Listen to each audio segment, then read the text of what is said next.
Bobby, you've been dreaming again. Still don't know what it is or where it comes from, but there's something there. Where'd you see all this, Bobby?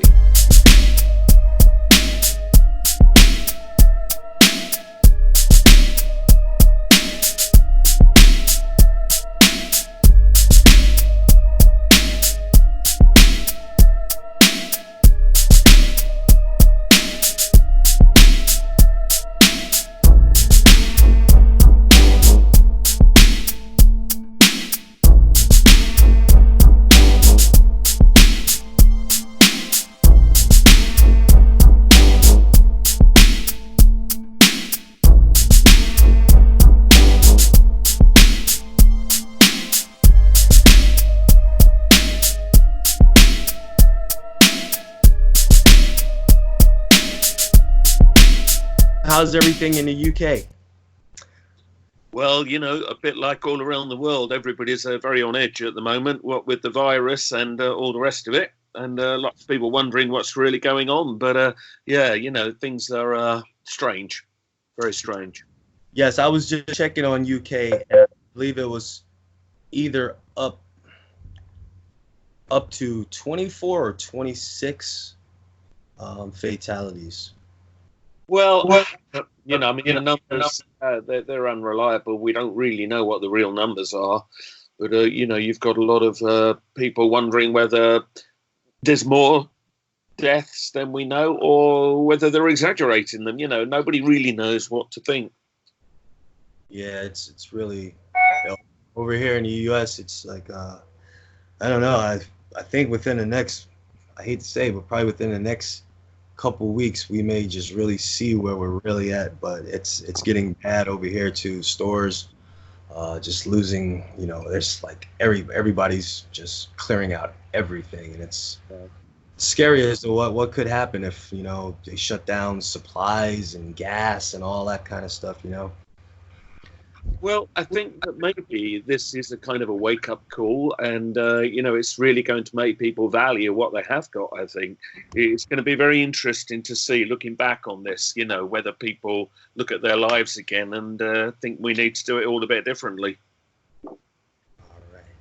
Well, with us tonight on the Live from Planet X podcast, and I thank you so much, Mr. Andy Thomas out in the United Kingdom. He is a crop circle investigator, very interesting. And Andy, what was it like seeing your first crop circle up close and personal? I mean, when I first saw these things, you know, I had heard about them like anybody else, but walking in a crop circle is a very different experience. And I was down in the West Country in England. Now, that's kind of in the more countrified area, as you would imagine. So there's a lot of fields. And this was back in 1991. And what astonished me was how many crop circles there were. I mean, you know, every horizon you looked at, you had another weird shape lying there in the field. And then, of course, when you walk in them, you suddenly realize how large they are, because in the pictures, sometimes, you know, you lose a sense of scale. But when you're standing in them, you're in this huge space, which is opened up in the middle of a field, and you've got the sky above you. And it is quite a profound experience. And wherever they come from, that is always true. People always feel a sense of awe about standing in them. And from that point on, I just needed to know more. And I was suddenly absolutely caught up in wanting to investigate that mystery and, you know, since many other mysteries. And here I am all these years later. And yeah, it's something which is quite profound. That's awesome, man. I would love to see one up close and personal in real life one day. Lord willing, if I can ever get to where one's at, I would love to experience that. What do you think the meaning of the crop circles are?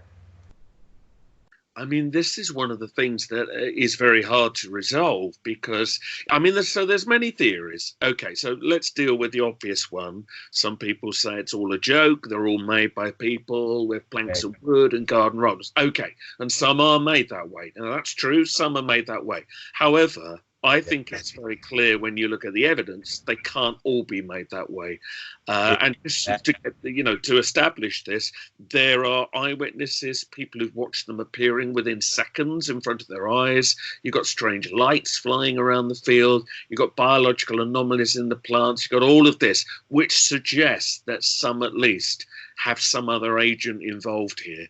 And that's when you have to wonder, well, if we're going to talk about meaning, what are we looking for? Are these things alien symbols, as of course some believe, or are they coming from some other dimension, or are they coming from some kind of spiritual level? Some people see them very much as spiritual symbols. But whichever way you see it, they're very powerful. You look at these things and they just do something inside your head, sort of thing. They make you feel a sense of awe, and some look a bit like ancient symbols. Some have been ancient symbols, but I would say mostly you're never quite sure what they mean. Every now and then you get one that definitely looks like something. We've had astronomical symbols. We have had a few that look more like pictures. We've had the faces that look a little bit like extraterrestrials, but most of them are obscure. You don't really know what they mean, and yet at the same time that they seem to move people. And maybe that's the most powerful thing of all. You know what I found interesting about them when I was watching a documentary about them? I don't remember the name of the documentary, but at the base of the crop circle plants, they said, like, if people try to hoax it, they can tell because, like, the grass is broken. Whereas, like, a real crop circle, the grass is just curved, perfectly curved, and it's not broken, which is very strange how the grass lays down like that, Sure. I mean, we should say here that I would say that most crop circles, not all, but most occur in sort of things like, wheat and barley and what you would call canola. Now, I mean, if you know anything about canola, which is this, bright yellow stuff you get, I mean, a stem of that is like a stick of celery. Now, you start bending celery at a 90-degree angle, and 9 times out of 10, you are going to break that stem. And yet, rapeseed, canola, whichever you want to call it, we have found 90-degree bends, and there is no sign of any physical damage to some of these plants. And yes, when you look at some of the man-made ones, often the crease marks, the break marks on the stems, they're really obvious to see. So yeah, these are important things, looking at the way that the plants have been laid, and sometimes there is no obvious sense of any physical agency. Awesome. Hey, let me ask you this. Are there any ancient accounts of crop circles? Like is there, like, do you know, like, when's the first reported crop circle reported? Sure. I mean, the earliest very good record we've got, there's a few earlier, but the first that's very clear is from 1678. Now, this was recorded in a pamphlet published in England in that year, and it records the story of this farmer. And the farmer has these strange circles, and it clearly describes these, and they put it down to being the work of the devil. Now, they show a picture of the devil standing there making this circle. But what's really interesting is it describes a number of things that we still associate with them now, and one of those is strange lights. So often people will see aerial phenomena coming down from the sky into the fields where these shapes are then found. And in this 1678 account, it clearly describes that the sky was all of a flame, quote, all of a flame on the night that these things appeared. So even then, they were getting light phenomena. And then after that, we've got a good 300 or so historical accounts of crop circles. So that's another important thing. It isn't just a new thing. Although I think there has been an evolution in them over the years, it does look like they have been going on for a very long time. Yeah, that is, I didn't know 1600s. That's amazing. I did not know that. You know what? I watched your video on YouTube where I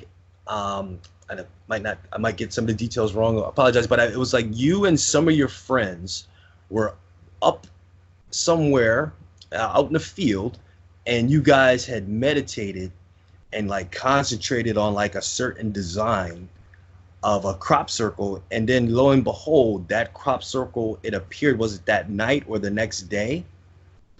Okay, well, so yeah, this is to do with a series of experiments that a group of us did here in the southeast of England. And what we did was, yeah, through a long series of kind of experiments, we came to a shape that we believed would appear. And we sat up on a hillside. It's a very long story, but we used sound, we sat in a certain position. But in essence, we were visualizing that shape occurring as a crop circle. And then we learnt that very night, just a few miles up the road, that exact shape had occurred.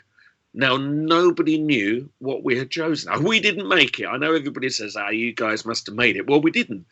And yet nobody knew what shape we had chosen. The shape, I didn't mean to interrupt you, but the shape you guys had chosen, did you guys like draw it out on a piece of paper and look at it first and like concentrate on it? Did you guys like do it like that? Yes, I mean, it kind of it decided itself in a way what the shape should be through a series of kind of decisions that we made. It's a complex story, but in essence, yeah, it was a line. There was a circle, then there was a double ring circle and a triple circle at the end, and that's exactly what occurred. Now, if it was just us, and had this never happened to anybody else, you could say, well, maybe coincidence. But there are other groups that have done the same thing. They've chosen a shape, they've done these visualization experiments, and those exact shapes have occurred. So that suggests that either something is then listening into our thoughts, or that our own minds may be involved with whatever is creating these shapes. Some believe that there is a mechanism, if you like, where our thoughts can be sort of expressed out there in the fields. Now, how that would work, I cannot say. But all we can say is that what happened to us seemed to be beyond coincidence. And the fact that others have done it too suggests that the human mind is a part of whatever is going on here. The whole thing is very, very strange, undeniably. Yeah, it's just an awesome topic. I remember, I believe, if I'm not mistaken, the first time I heard about him was in the mid 80s when I was a little kid, That was the first time hearing about it. Now, I've seen something on the internet. Have you seen this thing about formations like crop circles being formed on ice? Yes. I mean, there have been a number Yeah, exactly. I mean, there have been a number of patterns found in other mediums over the years. So we found them carved into snow and ice and also into deserts and dry lake beds. Now, they are very different mediums from grown crops. So is this the same thing? They look similar in their symbolism. We can't say for sure, but you would imagine it would be related. Now, some ice rings can occur naturally. You can get circular markings in ice when you get sort of flows of water going around. So some could be natural, but not all of them. And I'll just give you one example. I mean, last year in China, a very big symbol was found, quite complex, looking a bit like a circuit board that was carved into a frozen lake in China. So, that's not natural, so, and how anybody got onto the ice to do it, nobody knows. So certainly, yes, other mediums, they get symbols as well. So this is going on in a number of different ways, I believe. Yes. Now that famous crop circle with the kind of classic gray alien head picture with like, they said there was some kind of binary code and it was like a message warning humanity. What do you think, like, maybe they are the extraterrestrials or other interdimensional beings or whatever they may be? Do you think they're trying to warn us about another alien race that might come here to come as friends, but really not going to be our friends in the long run? Do you think that's what that message meant? Yes. So, I mean, the formation that you're referring to, now that occurred in 2002. And yes, so it depicts, it was made of lines. And so you really when you first look at it, you can see that there's like an alien face there, but you have to blur it. If you blur the image, everything snaps into focus. So it's an incredible thing. You're meant to do that. And then this creature was holding a disc, as you say, of the binary code, and the code is called ASCII. Well, ASCII code can generate text on a computer, so you can take it and just translate it directly into language. So yeah, what it said was, beware the bearers of false gifts and their broken promises. There is much pain, but still time. And then it had, we oppose deception. He opposed deception very loudly. And then at the end it said, conduit closing. So yeah, I mean, this suggested to some that this was either a warning from beings like this or a warning about beings like this showing up. But the weird thing is, it's never been repeated. It's been back to just strange symbols after that, and it's never been claimed by any human circle makers. They're usually very quick to claim something, and they never have, and it's never been reproduced either, and I think that speaks volumes. Yes. Do you know how big that one was? Like, I can't give you an exact measurement, but it was really big, though. It was really big. Now, I stood in the middle of the disc of the binary code, and I walked from the center outwards, and it was a spiral, in fact. So the sort of the blocks, they were sort of blocks of crops standing up at different intervals, making up the code. I mean, they were much bigger than they look in the pictures, and it took me a good half an hour to walk from the center outwards to the outer edge of that ring. So, I mean, these things, when you're standing in them, that's when you suddenly realize the scale. Now, I mean, that doesn't prove that they're all made by aliens. It might be that a number of different crop circles are made by different things. There might even be a mechanism in nature which allows simple patterns to be created, but that some other level of consciousness has learned to manipulate that to make more complex patterns as well. So it could be you're looking at a mystery that sort of exists on many different levels. Yes. I've seen a video where, like, some orbs, like, some people had a camera set up and they just let it record, and they captured some orbs flying over a field, and then like the crop circle just like appeared. Do you think that footage is real or somehow fake? I think it's real. I mean, that was taken back in 1996 at a place called Oliver's Castle, which is like an ancient site in England. I mean, yes, there's arguments about it. Some have claimed it must be a hoax, but all these years on, it has never been definitively shown to be fake. And certainly what it shows is very close to what many people have reported seeing over the years. And those balls of light that you see in that video, I have seen those for myself. Now, I was present back in 1993 with a group of people, and we saw 3 of these flying over a field. Now, we do not know what they are, but we can say that these strange lights are very definitely there. So certainly that video, that those lights are right, that they are out there without any question. About how far away from it were you guys? So, okay, so we bear in mind, we did not see a crop circle appearing in our experience, but we saw lights. So we saw the well, I would say we were sort of several hundred feet away. We were up on a hillside looking down over fields, and there was a crop circle in the distance there. And so, but it was close enough to see that this was at night for us, these pale green luminescent balls of light. And I honestly can't tell you what they are, but they would then sort of sail away and then fly off over the horizon. So, this is typical of what has got seen over the years in and around the crop circles. And it's this kind of strange phenomena that you can't really explain by saying they're just all man-made, because we've never seen a video of a person making a crop circle where these lights have started appearing. I mean, we've never seen that happen. So, there are many strange things about crop circles that do make them hard to fully explain. Right. And I really appreciate your research and knowledge on the subject. Has anything I would say like paranormal, but have you ever been like out investigating and then maybe like you had like a strange dream or any experience that you think might have been tied into the crop circles? Ever had any experience like that? Any strange dreams or visitations or anything? Well, I mean, when we were doing our experiments, and which I mentioned, and then the crop circle appeared in that exact shape, a number of our team had very strange things.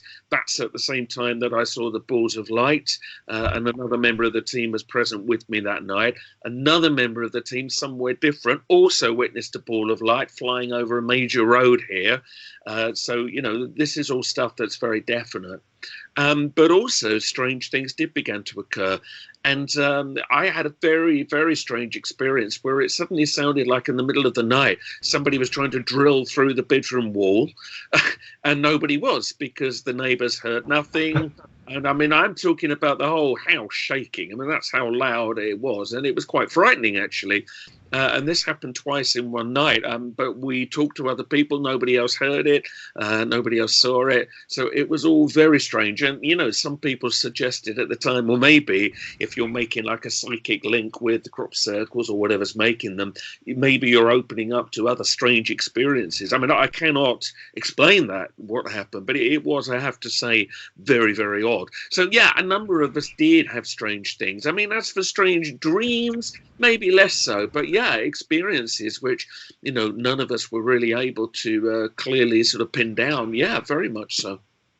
And ladies and gentlemen, thank you for tuning in with the live from Planet X podcast. In case you're wondering, we're sitting down speaking with Andy Thomas, is one of the UK's leading researchers into unexplained mysteries and conspiracy theories.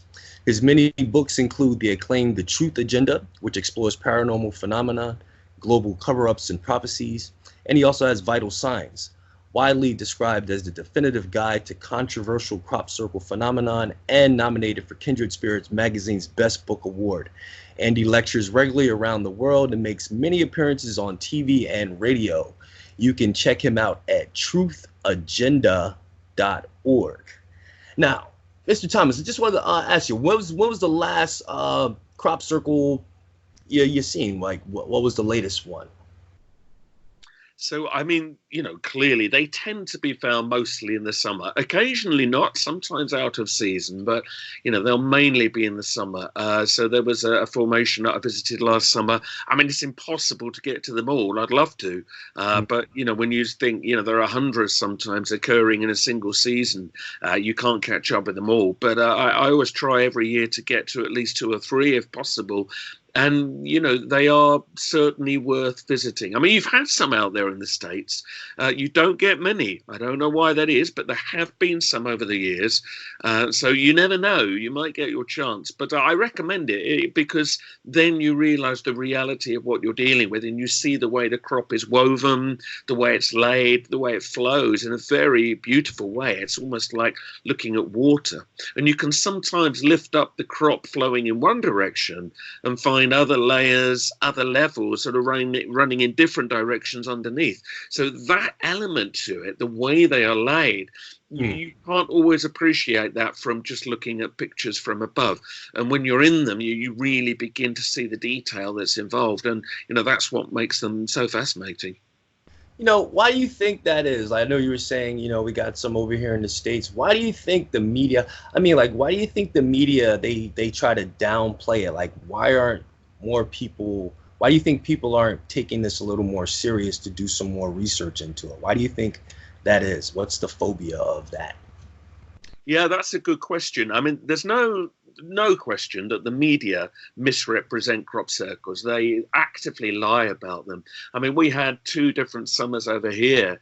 You're hearing in the news, you might hear like one thing, and you'd be lucky if you hear that, and then you won't hear anything for years, and these things take place all the time, Well, I'm saying, so, we had 2 summers where the newspapers here ran a story saying there weren't any crop circles that year, which wasn't true. And that was just a direct lie. So they're always not telling the truth about them.